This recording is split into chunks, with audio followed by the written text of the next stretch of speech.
One of the caveats that I do have some personal information that I did get personally involved in was some information that had to do with the Stargates and Looking Glass, and more specifically the 2012 problem with those projects. The popular opinion of what's out there right now is that the project was shut down because there was a problem when we approached 2012. I've heard it described a number of ways, but to my knowledge, the problem is that the timelines converge on that point in time. And when you know enough about the Stargate projects and the Looking Glass project to know how string theory works and how the possibility of possibilities works and how making one choice over here doesn't necessarily mean that the other choice couldn't exist at the same time. But once you get your brain wrapped around this subject, you find out that at the end of 2012, in an easy way to put it, the choices that we make become less and less consequential to the future. And eventually we're pushed into this bottleneck of time, no matter which choice we make.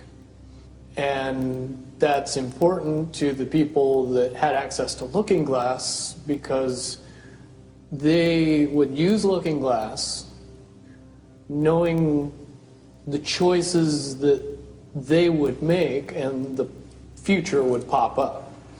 The big mistake was coming up with the possibility of future.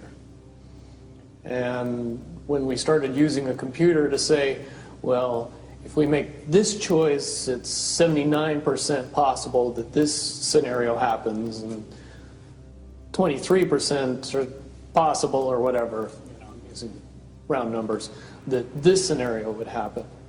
The understanding at the time was that was realistic. However, if you go down the road further and free will continues to exercise itself on this game, that 79% possibility sometimes changes very, very fast.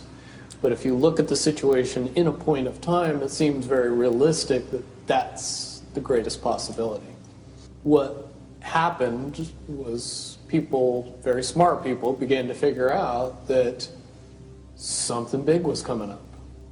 Something that made it so all the possibilities of all the future scenarios of any choice, any possibility that was fed in and observed through the Looking Glass inherently ended up in the same future. And no decision, no possibility changed past a certain point. That's the big secret. All possible timelines lead to the same basic set of history in the future. That is what sends everybody that has all of the information, that knows everything, into a blind panic. The people that know everything about Looking Glass, that have gotten all the reports and all the information, the elites of the world, probably figured out that that was the end of the game, and nothing could be manipulated beyond that point. When I was in the military, it would have been before '97 when I got in trouble. One of my particular areas that I was amazingly intuitive about is problem solving / mission planning, or more specifically, taking a bad mission and fixing it. Certainly knowing how string theory and possible futures works makes it so you can work your mind very quickly to see the reality of what's happening and decide what decisions need to be made to change it for a particular outcome. At a certain point, after they're done hearing the computer tell them this is what's going to happen over and over and over and over again, all they become focused on is how do we fix it? What I do know is that I was called in and asked to solve this problem, this timeline contraction problem. And I eventually did my due diligence and did all the investigating and basically only had one piece of information, and that was reinforcement. The computer's right.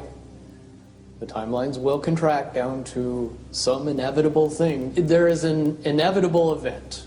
It's been forecast, it's been predicted, it's been fed to us in a slop trough of what they want us to believe will happen. They don't actually have control over what happens. They only have control over the reaction, and it seems that no matter what they try to do to cause their desired reaction, it's going to have an opposite effect. Much, much easier for me to explain today what that process is as opposed to back then.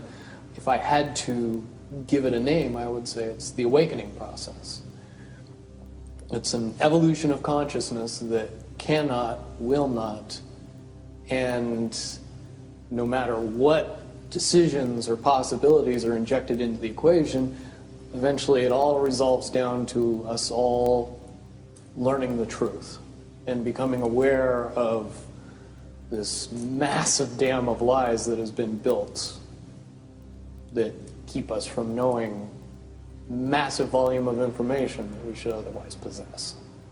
Essentially what happened with Looking Glass, not only did they not want people to use it anymore because they knew it was just going to burp out the same thing, but at the same time they didn't want anybody else to know what it was saying, I'm sure. Because that information was of a monumental concern when I was in the military about how to prevent this inevitability. Now, at first I thought it was end of the world. Now I see end of the world as end of their world. The biggest cherry on top of all this conversation would be a synopsis to say that if I could convince everybody out there that for all intents and purposes, what we believe to be true eventually becomes true. If somebody convinces us that a major disaster is going to happen in the very near future, a major disaster happens in the very near future. If we don't buy into that fear and accept that there's really nothing that we know is going to happen, and accept of whatever happens, that makes the convergence of the timelines happen as naturally as possible. Any attempts to try to go away from this one inevitable conclusion, I again see as a new beginning, an end of this reality, the beginning of something that we can't even possibly understand based on the level of our beliefs currently. But when all that information comes flooding out, there's going to be no denying what's true and what's a lie or what's illusion. Basically what we're experiencing right now is two master chess players sitting at the board. And one of them looks down at the board and sees that he's in checkmate in 7 moves. And he looks across at his opponent and he knows that his opponent sees it too. So there's no getting out of it. So at this point, the loser can only prolong the game. Both players know the game is over. It's only a matter of time before he does this, and then you're forced to do this, and then he's forced to do this, and eventually checkmate. We, as a race, if we could understand that the game is over, that based on the rules of the game, the bad guys have already lost, the good guys have already won.